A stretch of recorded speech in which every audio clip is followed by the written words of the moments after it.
Chocobar ice cream, যেটা বাচ্চা থেকে বড় সবাই পছন্দ করে।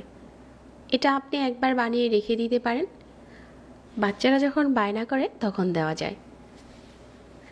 একটা প্যানে নিয়ে নিচ্ছি 1 কাপ গুঁড়া দুধ, 1 টেবিল চামচ কর্নফ্লাওয়ার আর 1 টেবিল চামচ দিয়ে দিচ্ছি কাস্টার্ড পাউডার। তারপর কাপ দিয়ে মেপে আমি এখানে 3 কাপের মতো পানি দিয়ে দিলাম, আর 1 কাপ দিয়ে দিচ্ছি চিনি। চিনি কিন্তু যার যার স্বাদ অনুযায়ী কম বেশি করা যাবে। এখন একটা হ্যান্ড উইক্স দিয়ে আগে একবার ভালো করে মিশিয়ে নিচ্ছি। তারপর এই সসপ্যানটা নিয়ে আমি চুলাতে বসিয়ে দিলাম আর মিডিয়াম আঁচে জাল করে নিচ্ছি।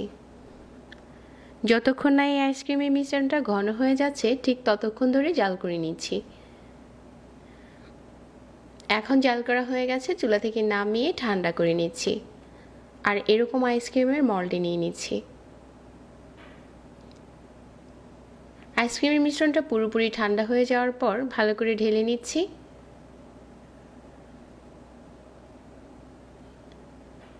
একটা ফয়েল পেপার দিয়ে মুড়িয়ে নিচ্ছি। ফয়েল পেপারের সাইডটা একটু কেটে নিচ্ছি আর একটু চেপে দিচ্ছি।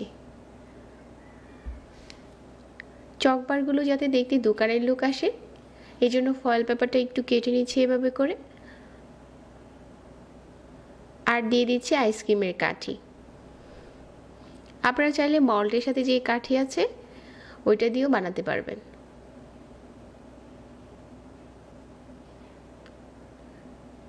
তো এভাবে করে কাঠিগুলো দিয়ে দেওয়ার পর এই মলটাকে আমি 8 ঘন্টার জন্য ডিপ ফ্রিজে রেখে দিচ্ছি, আর 8 ঘন্টা পর এটা খুব ভালো করে জমে যাবে।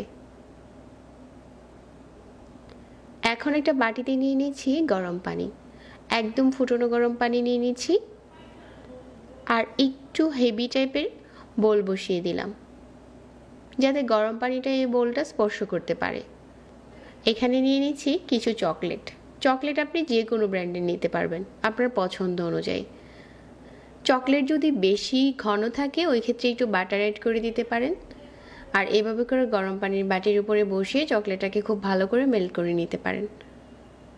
আমার এখানে চকলেটটা মেল্ট করা হয়ে গেছে, এখন দেখতে ঠিক এরকম হয়েছে। আইসক্রিম কাভার করার জন্য এই চকলেটটা এখন ঠিক আছে, একটা গ্লাসে ঢেলে নিচ্ছি।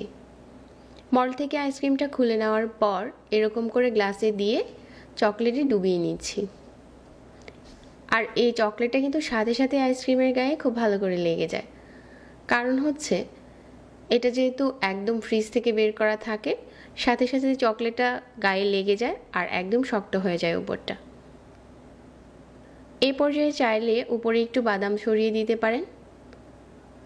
এখন একটা আইসক্রিম খেয়ে দেখাচ্ছি, এটা কিন্তু বাইরে থেকে কিনে আনা ঠিক চকবারের মতোই হয়েছে।